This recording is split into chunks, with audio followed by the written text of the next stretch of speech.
We've gone to space, we've gone to the bottom of the ocean.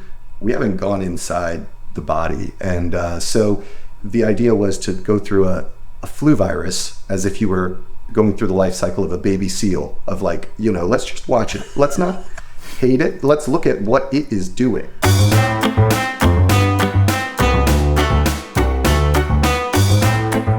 Hello and welcome once again to our wonderful podcast, Voice Acting Unplugged, where we explore the behind the scenes of the voice acting industry, not just talking to voiceovers, but to all kinds of people in the industry. And I'm joined, as usual, by the ever versatile Mr. Anthony Rudd. Ever versatile. I quite like that. That's a good one, ever versatile.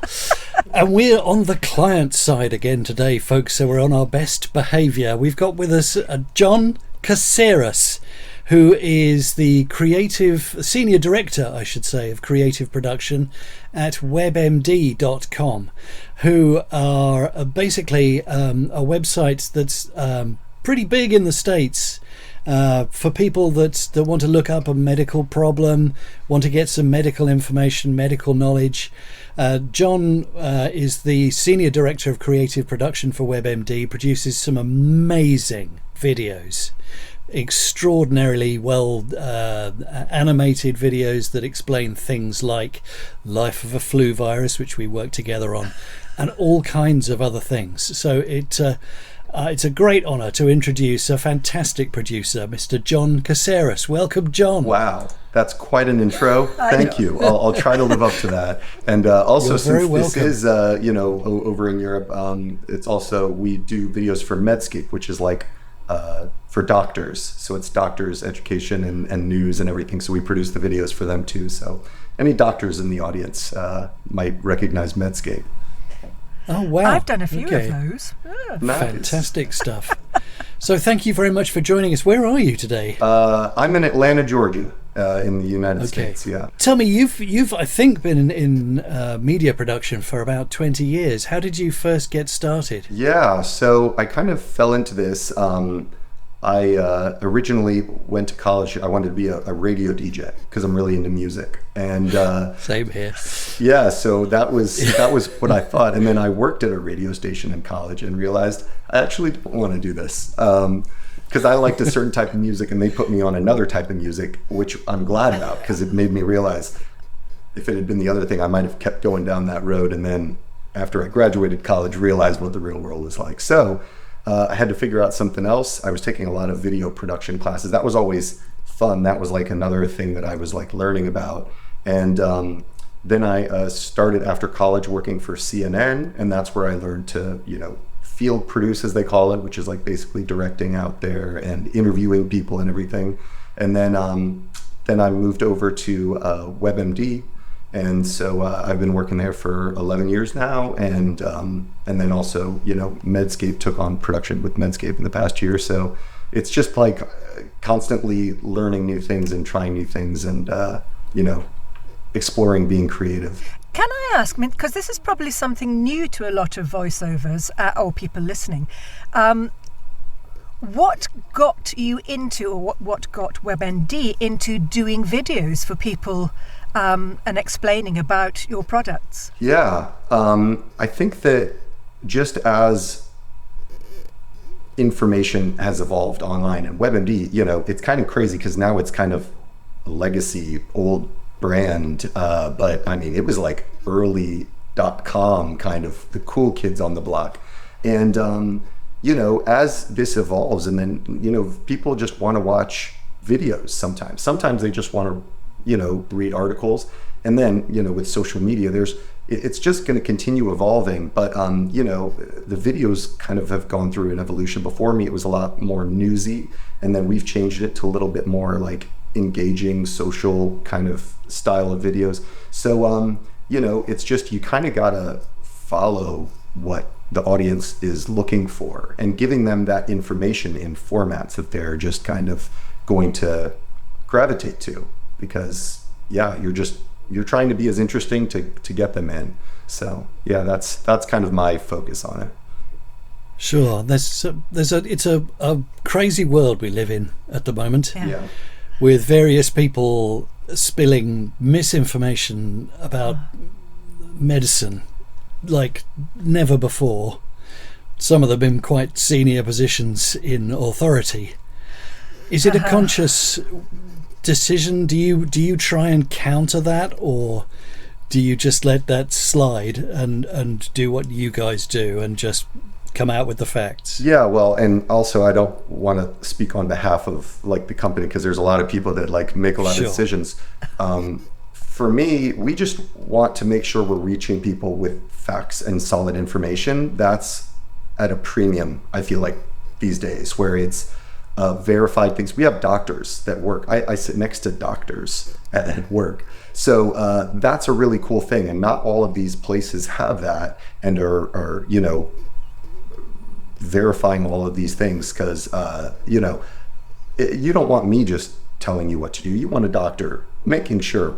So they watch every video that I make, they review it. Every article, they review it. So I think that that's kind of how we're trying to cut through the noise, is just like making sure that it's verified, trusted information. I mean, and that doesn't lie or change. And yeah, so we're hoping that that can kind of cut through the noise of, you know, misinformation. Having done several in all sorts of areas of this videos, I've actually found it very interesting and informative, and it's made me think this is really useful for people, because often you'll get a medication and you're told to read it, or you're given a diagnosis and you don't know what, and you go to Google. But if you can find a video that somebody simply explains to you what it is or how it works in a nice animated friendly way, it's so much more reassuring and you learn more about it. Is that your aim? Yeah, I think that we try to produce a bunch of different videos. So we have like very educational, informational videos in a lot of different formats, where we have doctors talking to camera, where we have, and we find different ways to have doctors talking to camera, and we're constantly innovating, because, you know, just having a doctor sit down, that's one way. And it's also remembering people are coming to us sometimes for answers to their problem. They might have a serious health condition. They may have cancer. They're not always looking for production value. You can't always be fun. You need to give them the information that they're looking for, but you want to present it in an engaging way. So we have a lot of doctors talking to camera. We have the animated videos, you know, text on screen, B-roll, and all those types of things. And then we have a lot of patient videos that are like documentary style.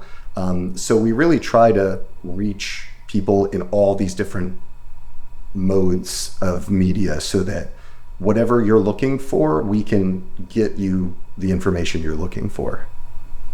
Sure. What's changed in the time that you've been at WebMD? Has the direction changed at all? Is it a different animal to what it was when you first joined? Yeah, I think it's constantly evolving, and we still try to have a pulse on how the landscape is changing. So yeah, I mean, when I came, it was a lot of just doctors talking to camera. It was kind of like old news style, you know, reporter kind of videos. And, you know, that kind of, we moved away from that and then started different videos. Every year though, we're kind of coming up with new video ideas, sunsetting ones that aren't working. So we are kind of our harshest critics on, you know, what's working and what's not, and staying relevant. Could you, I might be throwing this at you, maybe talk us through the process of getting a video from start to finish, and where a voice actor would come into it? Yeah, and I'll relate it with, because we do work with voiceover artists and not, so I'll kind of talk about one with the voiceover artist, which would interest you guys more. So I would say that it really depends. There's a lot of different projects. Some of them are where it is more informational, like I was saying, where it's really more on distilling down the information, because we've got to make short videos, so we kind of slice them thin. And for those, you're looking for more of a straight read from a VO artist. You're not looking for anything. It's, again, could be a very serious condition or whatever, and you just want the information to be kind of delivered in a nice way. Then there's other videos like the one that I worked with Anthony on, Life of the Flu Virus. That's a totally different concept where it was, I love nature documentaries. And so I was like, what if we had the inside of the body like a nature documentary? Like, we've gone to space, we've gone to the bottom of the ocean, we haven't gone inside the body. And so the idea was to go through a flu virus as if you were going through the life cycle of a baby seal, of like, let's just watch it. Let's not hate it. Let's look at what it is doing. Like, and I feel like understanding that maybe helps you protect yourself better with health. So that was the idea. And not to cause any rift, because I love you, Anthony, but you were actually my second choice. My first choice, I reached out to David Attenborough.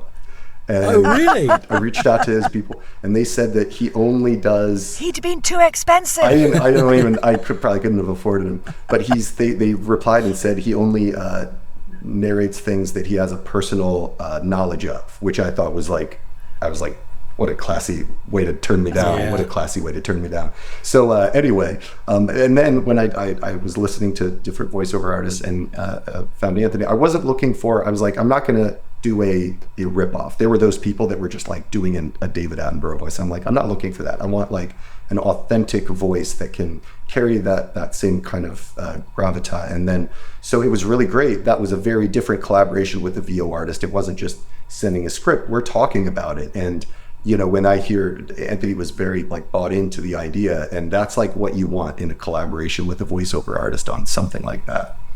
It was a great honour to do. It was a fantastic piece of animation. If you want to go and look for it, it is on WebMD. If you Google Life of a Flu Virus, WebMD, you'll find it. Yeah. I'm sure you can put it in the links at the bottom as well. I can do that too. Yeah. And I can get to see it.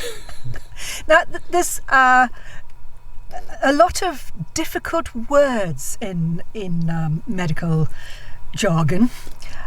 Do you help your voice actors with the pronunciations of some things, or do you expect them to go and look it up themselves? That's a big thing, and it's also something that I hear these things so much. I'm not a doctor, but I am exposed to a lot of these words that I don't even remember that a normal person wouldn't know how to pronounce them. So I try to do that, but I still, a lot of times I'm like, oh man, yeah, no, that's pronounced hydrogenitis suppurativa, like just rolls off the tongue like that. So yeah, it is something that I still have to remind myself, is that not everyone is exposed to these words as much as I am. But yeah, I think that's an important collaboration thing, is like making sure that we're communicating the right pronunciation of words. And I also wanted to ask, where do you normally go to find your voiceovers? That was my question. We well, must there you think are. alike. We do. So we have some voiceover artists that, again, we've been using for years, that do all of the kind of just standard reads, and we don't do a ton of voiceover work. Sometimes I will just do a good old Google search and try to look for people if I'm looking for a different vibe. Like another creative voiceover collaboration that I did back in the day years ago was it was a series that actually didn't air, called The Weird World of, and it was the weird world of oral hygiene. And it was like fabulous. The idea was like it's an old-timey newsreel kind of thing, where it was like, the film thing goes, and then it's like someone, like back in 1950, and like kind of with that voice. So that was another one where it was like looking for a very specific type of VO artist that could deliver on that. And yeah, so if I'm looking for something specific, it's a different search than I just need a nice voice. Sometimes you want more conversational. Sometimes you want a little bit more like educational. Gravitas and authority. Right. Yeah. So it's finding that balance. And have you ever used AI voices? So we've used it for social media videos, because we are trying to crank out a lot, and then we have a social media team that sometimes will take things and create them. I am on the side of trying to not use them, because all of our work, like I said, has a rigorous medical process to it. It's researched by humans. It's like doctors that are humans are checking it and everything. What I don't want to do is slap an AI voiceover on it, and now it's like, oh, is this whole thing AI? So I'm really careful about that, because when humans are doing everything, I don't want to just shortcut at the end and then the audience is like, oh, this is just an AI video. So that's the balance. So it's for some things, for social media, like when it's volume and, not everything, we can't afford to pay for a voiceover artist for these little social clips or whatever. That's where we've used it, but I've really been averse to use it overall for that reason. Sure. Do you think it's something that if it gets, at the moment you can still tell when you listen to it, but if it gets to a stage where you really can't tell, can you see yourself moving over to that? I think that's something that all of us need to keep an eye on, because it's, it's today you, tomorrow me. And it's something that I think that we need to adapt to in different ways. And I don't really know how you guys see that working in your world, but I would say that you can't fight change. You can't fight AI. And one of the quotes that has always stuck with me is, you're not going to lose your job to AI. You're going to lose your job to someone who uses AI. And I'm not sure that applies to everybody equally, but that kind of motivates me to find out, how do I make myself better using AI versus fighting it, because you're not going to be able to fight it. So I think that there is going to be also a correct on the authenticity of human-made content. So I think that that's an important thing that, voiceover artists can kind of help with. Yeah. Several of the medical voiceovers I've done, they have wanted me to be a real person. I am a patient or whatever. So I can't see that AI is going to be able to do that, because you need to have a human expressing how they physically and emotionally feel. Yeah. And an AI can't do that. Do you do that? Do you do the sort of patient doctor kind of conversation videos? Yes, we do some, and some are kind of acted, where it is kind of, especially on the Medscape side, where you're trying to show a patient-doctor interaction to educate doctors on how to, educate them on different situations. And then we also have real patients talking to real doctors about things, so you're seeing it in practice in a real setting. So we do both of those. Those are with actual people speaking, so we don't have voiceovers with those. But yeah, and then the patient videos I see as something AI cannot take from us. Sure. AI just can't, never say AI can't do things, but what it really can't do is tell a patient's personal journey as a human. So that's something that I'm really latching on to make sure that we are, leaders in that area, because that is an area that the computers can't take away the human experience, no matter Sure. how good it gets. And in those videos, do they tend to be North American?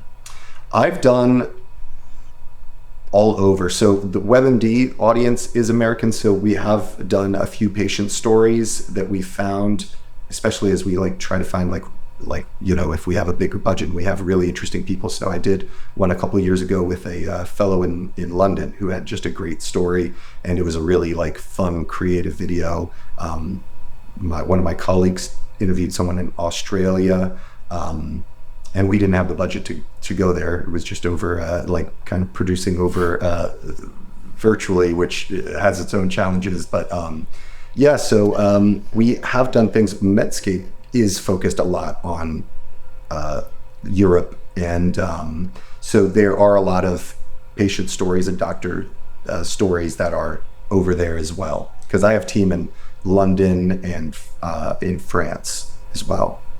Wow. Yeah. And what is the life cycle of preparing for one of your videos? How long does it take to get from the booking or the thought of doing a video to putting it out there? Yeah, we have different kind of timings that we've had to get it down to a science of like all the different types of videos. Here's what it costs, here's how long it takes. And so it really depends. Animation wise, it's like, we have like a 40 business days. So there's that. And then there's some of the quicker ones where it's turned around in maybe 30 business days. And this is including rounds of review and like the doctor review that I mentioned and things like that, going back and forth. So that's kind of like hey, we're going to make this video. Before this, we brainstorm the video, and then they're like, okay, yes, budget approved, make that video. And then the clock starts. So yeah, it can feel pretty quick, but we kind of have it down to a science where we kind of really know these products. So at kickoff, we're ready to hit the ground running. Sure. Now, how many would you say you make in a year? Oh man. Oh man. Sorry. We do like to ask difficult questions. I would. It's tough to say because there's the big and small videos. So Sure. not counting social media videos, because that would be really challenging to add that in. And then on the WebMD side and then the Medscape side, we do a lot of like virtual recordings because, kind of there's these doctors that are all over the place that are impossible to get together. So you have to do this. I mean, we do between WebMD and Medscape, it's, over 1,000 videos a year. Wow. Yeah. Wow. That's the thought. You said you do social media videos, so they're obviously available for everybody to see if they know where to look. Yep. Where would they look? Yeah, so we have like, Instagram and TikTok channels, also those are the main ones, but there's also, the Facebook and X, Twitter. So WebMD and then Medscape has a presence on all the social media sites. So. And are all of these videos that you make available for public consumption, or are a lot of them NDA and only there for medical? Nope, they're all free. And that's something that I think I would love for people to understand with how much things cost out there these days and all these subscription services. This is all like free, rigorously medically verified information that's available to everyone. Sometimes things like Medscape can be geotagged for whatever medical reasons, but if something is not available in a country, it's because there's some sort of medical reason that it can't be. Maybe it's a different process in different countries, or I'm not sure. The treatment is different in different countries. There's other people with PhDs that know far more about that than me. Do you get people kind of trying to deny the facts that, as you gave them, we talked earlier about misinformation? Do you ever have that problem? Do you have people saying, well, this is rubbish, this doesn't work and blah, blah, blah? So the people that I interact with are people with health conditions or doctors, and it's been very positive reception top down. I've never heard anyone say anything bad because we're helping them with this information. So the people have a very which is just really important to me, and which is why I've stayed around for so long. It just gives a little more worth outside of just making cool videos. When I meet people and they're like WebMD's really helped me. I Googled it and then found the website, and it's really helped me through this diagnosis.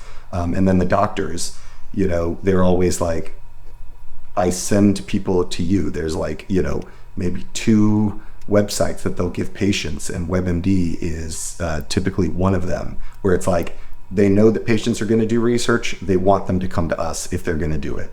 They would probably prefer they don't go anywhere and just listen to them, but they're like, I know you're going to do research, so here, go to these websites. And so I love to hear that. That just makes me feel like we're on the right track, and we need to protect that in this world.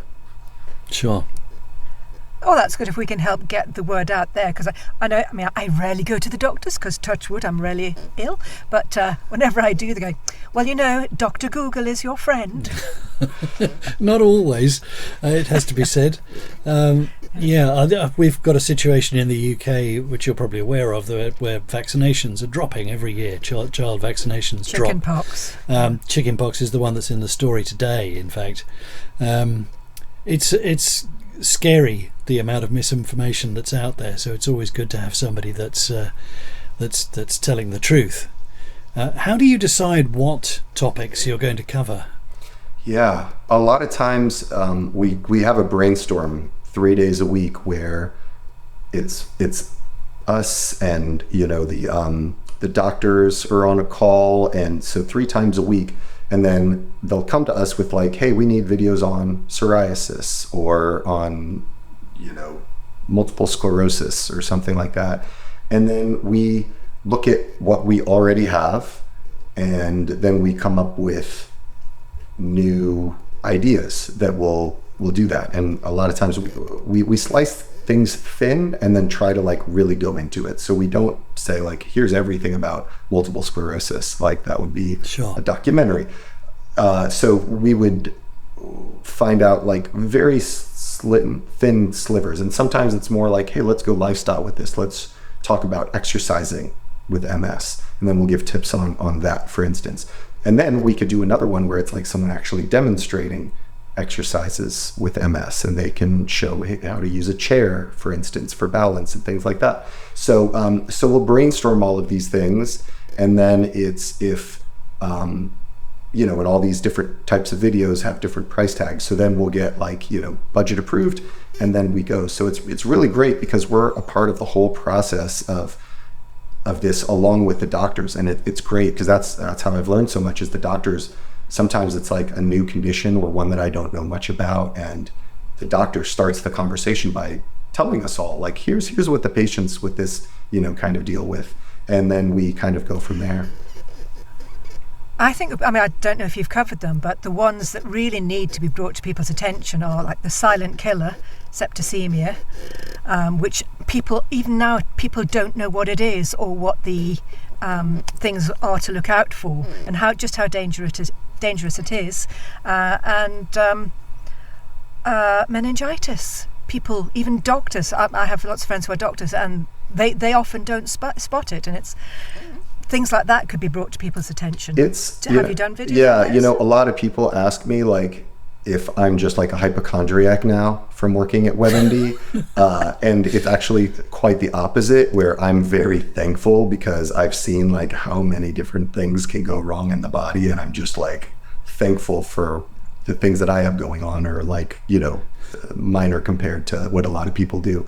So yeah, we've done videos on everything. The first one, septicemia, that's a new one to me. I'm constantly learning new ones. I don't know if that's sepsis. Is that sepsis? So, I had septicemia, and I didn't know I had it.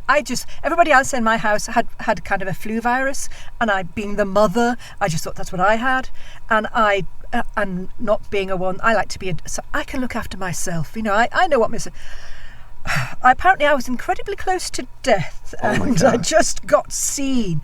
And my daughter had septicemia the following year, and the doctors cannot tell you where it came from. It is just a virus that hits you, and we were both very, very lucky. So these symptoms need to be looked out for. So if you can do one on septicemia, well, I just wrote it down. This is also how I get ideas.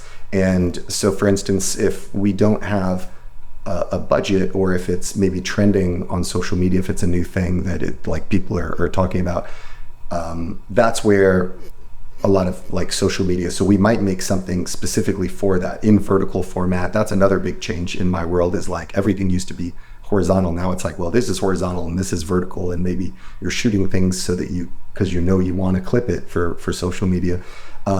So septicemia, I just wrote that down. This is another way Well, of talking I'm really to people. amazed you didn't know about it. But I mean, so that just shows there's somebody in the medical area who didn't know about septicemia. Yeah. It is extremely important, and so many people and it can kill you like that. And Margaret would be if a you great don't voice get for the treatment. video, having suffered from it herself. Yeah, that I've had sounds it, great. my daughter had it, my father-in-law had it, and it is the silent killer. You just think it's a cold or a flu or something else, and you don't tell. I will say I have had that experience. For instance, I did a video on psoriatic arthritis, and I had it scored, and the musician told me like that he had psoriasis, and so I do love it when sometimes people will open up with those things where they're even dealing with the same thing themselves. And it shows like a lot of people just have these different things going on that aren't really talked about. Fabulous. And another great one, especially for students going off to university, the kissing disease. Most of them don't know. I mean, they call it the kissing disease, meningitis, and they don't just get it from kissing, but it's known by students as the kissing disease because it's the first time they're away from home and mixing with people. And so I mean that would be a great one to hit just before university days to warn young people about it. Yes, we've done some videos on that before, but maybe that should be a back to school staple for us to keep running. Fantastic. Listen, John, we've got over time already. It's been wonderful to talk to you. A very different area for most of the people that we talk to, because you're not, as a company, motivated in quite the same way as most are. So it's been fascinating to hear your approach to making video. And thank you so much for sparing us the time for coming on. Yeah, thank you guys for having me. And if you want to know anything more about septicemia or meningitis or any other I'm medical always problems, learning. I literally wrote it down so that I could search for it after this interview. do have a look at the links in our notes, and there will be information about John and of course Anthony and myself. And if you've liked it, please press subscribe, press follow, and leave us some reviews. It would be great to get all of this information out there on social media and wherever else it can be. Thank you very much, John, for being with us. Thanks, John. And, That's great. Thanks, guys. we will be looking at your videos. Lovely. Bye-bye now. Take care, guys. Cheers.